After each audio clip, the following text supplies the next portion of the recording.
বলেন সুবহানাল্লাহ। হযরত ইব্রাহিম আলাইহিস সালামের দুয়ার বরকতে একটা আল্লাহ তাআলা সন্তান দিয়েছিলেন।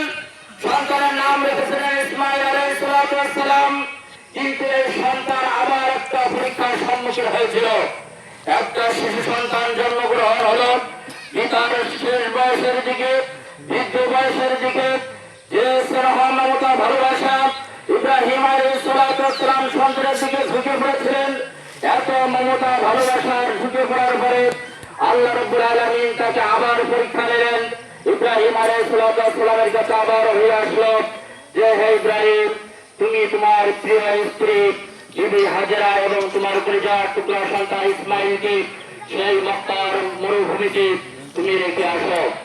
ইব্রাহিম আলাইহিস সালাম আল্লাহ রাব্বুল আলামিনের আদেশ মতো তিনি সেই ফিলিস্তিন থেকে নিয়ে মক্কার মরুভূমিতে জনমানবহীন একটা এলাকায় আল্লাহ রাব্বুল আলামিনের নির্দেশ পালন করতে যে তার মা এবং একটা যুদ্ধ শিশুকে একটা তাঁবু গড়ে সেই মক্কার মরুভূমিতে রেখে আসলেন।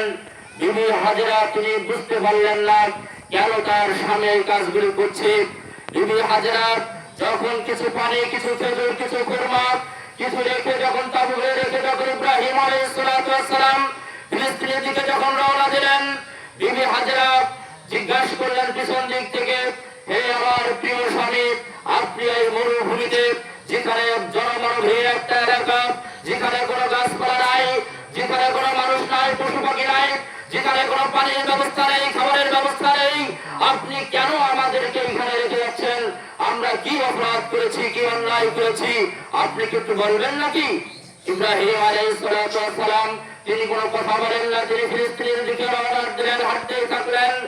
ইব্রাহিম আলাইহিস সালামের প্রিয় স্ত্রী বিবি হাজেরা পিছন দিক থেকে দৌড়ায় আর বলে, বারবার জিজ্ঞাসা করে। ইব্রাহিম আলাইহিস সালাম কোনো জবাব দেয় না। লাস্ট শেষ পর্যায়ে বিবি হাজেরা শুধুমাত্রই বললেন যে আমার প্রিয় স্বামী, আপনি যে আমাদেরকে এই মরুভূমিতে রেখে যাচ্ছেন, এটা আপনার ইচ্ছাই না আল্লাহর ইচ্ছায়, একটু বলে যাবেন। ইব্রাহিম আলাইহিস সালাম কোনো জবাব দিলেন না, শুধু আউটের দিকে আঙ্গুল ইশারা করলেন আর বলে দিলেন, এটা আমার ইচ্ছা নয়, এটা আল্লাহর ইচ্ছায় তোমাদেরকে রেখে যাচ্ছি। বিবি হাজেরা বুঝে নিলেন যে আল্লাহর ইচ্ছায় যদি আপনি আমাদেরকে রেখে যান, তাহলে আমাদের আর কোনো দুঃখ নাই, কষ্ট নাই, নিশ্চয়ই সেই মহান আল্লাহ রাব্বুল আলামিন আমাদেরকে হেফাজত করবেন। সুবহানাল্লাহ। কি ঈমানের তাকওয়ার পরীক্ষা দিয়েছেন তার প্রিয় স্ত্রী। বিবি স্ত্রীর যেটা অনেক লম্বা ঘটনা, খাবার ফুরাই গেল, খেজুর ফুরাই গেল, পানি ফুরাই গেল। যে পানির জন্য বিবি হাজেরা একবার সাফা এবং মারওয়ার দিকে দৌড়া দিয়েছিলেন 7 পাক, তার দৌড়ানোটা আল্লাহর কাছে এত প্রিয় হয়েছিল যে, পছন্দনীয় হয়েছিল যে আল্লাহ রাব্বুল আলামিন আজ পর্যন্ত লক্ষ লক্ষ হাজীদের জন্য সেটা ফরজ করে দিয়েছেন, ওয়াজিব করে দিয়েছেন যে যতক্ষণ পর্যন্ত হাজীরা সাফা মারওয়া সাই না করে ততক্ষণ পর্যন্ত হজ আল্লাহর কাছে কবুল হয় না। এই বিবি হাজেরা তার প্রিয় সন্তানকে লালন পালন করতে লাগলেন। এই প্রিয় সন্তান যখন